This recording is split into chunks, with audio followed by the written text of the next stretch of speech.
Bonjour à toutes et à tous. Je suis très heureux de vous saluer pour cet événement si important sur un thème essentiel, celui des femmes ingénieurs. Je voudrais d'abord saluer Marie-Sophie Pavlak en tant que présidente de Elle Bouge, ainsi que Hervé Rioux en tant que président de l'UPSTI, et les féliciter pour l'organisation de cet événement. Le sujet qui vous rassemble aujourd'hui est un sujet essentiel.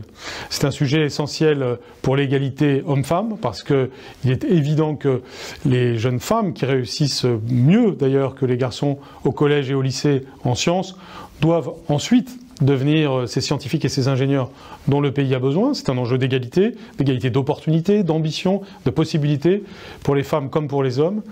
Et puis c'est aussi un sujet pour notre pays. Notre pays a besoin de plus d'ingénieurs, et donc s'il y a plus de femmes ingénieurs, il y aura plus d'ingénieurs. Et donc, si j'ose dire, tout le monde sera gagnant.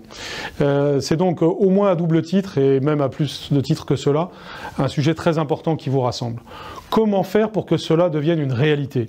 Eh bien, c'est ce dont vous allez parler, mais j'ai évidemment quelques idées sur cette question. D'abord, avec une promotion de la démarche scientifique dès l'école primaire. C'est le sens de nombreuses initiatives que nous promouvons. Et puis, c'est aussi ce qui se passe derrière l'objectif fondamental des savoirs fondamentaux à l'école primaire. Lire, écrire, compter, respecter autrui. Ceci, bien entendu, prépare les ingénieurs du futur parce que ça prépare des compétences essentielles dont on a besoin pour asseoir ensuite une culture qui va devenir progressivement une culture scientifique. Mais c'est aussi apprendre à manipuler, comme nous le prônons en mathématiques, apprendre à faire des expériences, comme nous le prônons par exemple au travers de la main à la pâte.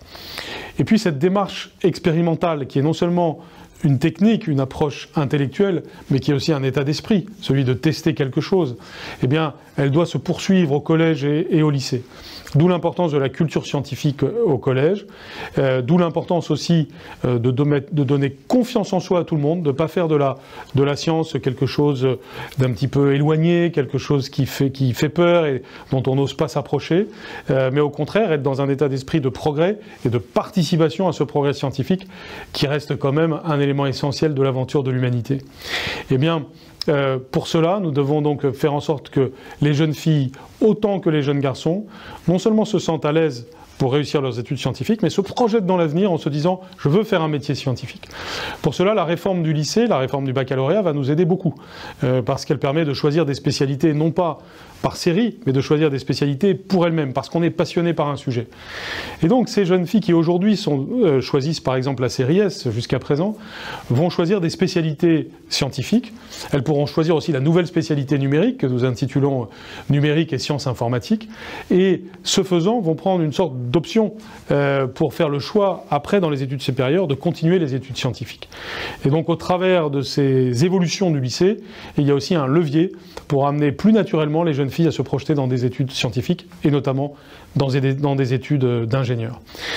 Ceci se poursuit aussi par le discours que nous tenons sur ces questions, par le lien que nous créons entre les établissements d'enseignement supérieur et notamment les écoles d'ingénieurs, les classes préparatoires et nos lycées.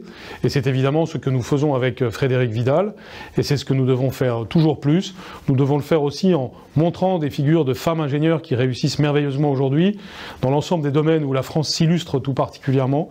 Nous pouvons être non seulement un grand pays d'ingénieurs, ce que nous sommes déjà, mais un pays de l'égalité homme-femme pour les ingénieurs. C'est un enjeu mondial, nous le savons aussi, puisque la France n'est pas la seule à connaître ce problème. Et si nous montrons la voie en la matière, nous pourrons être fiers. Je vous remercie donc de vous mobiliser sur ce point et je vous en félicite. À bientôt.